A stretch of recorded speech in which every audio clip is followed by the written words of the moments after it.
It's not really sports related to me.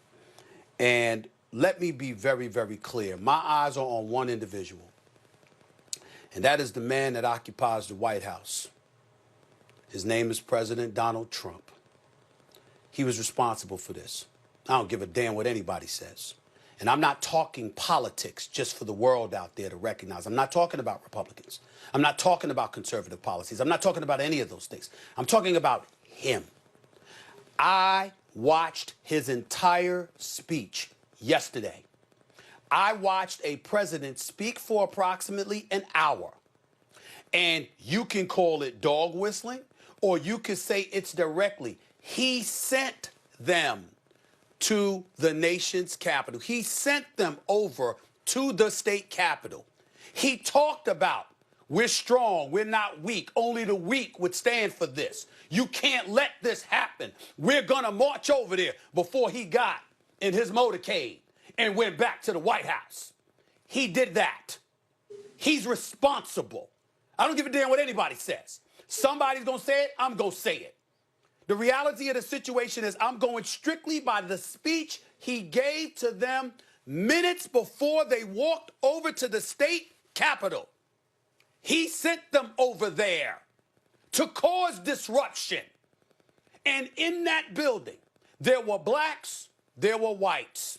There were young folks, there were older folks. There were folks working for the government. There were folks who were elected officials. The Vice President of the United States was in danger. The Speaker of the House was in danger. The Majority Leader of the Senate was in danger. And he knew that and did not care. Period.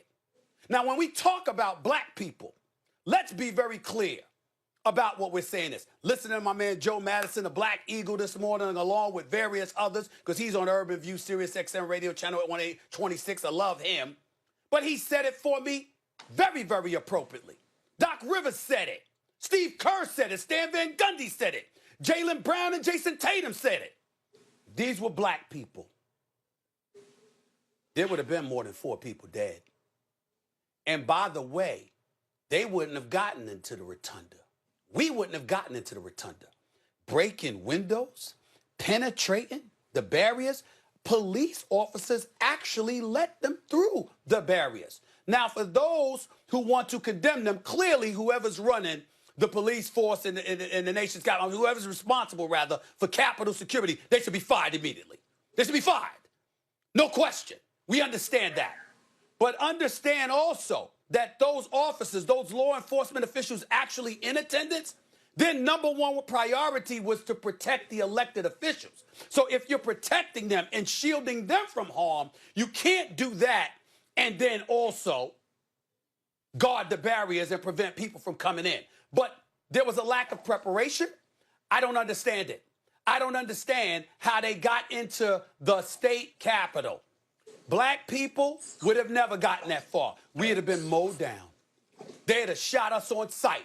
I would remind the nation that when protesters were out there months ago and there were people threatening to penetrate the gates of the White House, I would remind people that the President of the United States the next day said, I'm so glad. He said, he didn't use the word disappointed, but he came across as disappointed that they didn't penetrate even deeper. He said, because my Secret Service guys, these young guys, they're ready. They were great.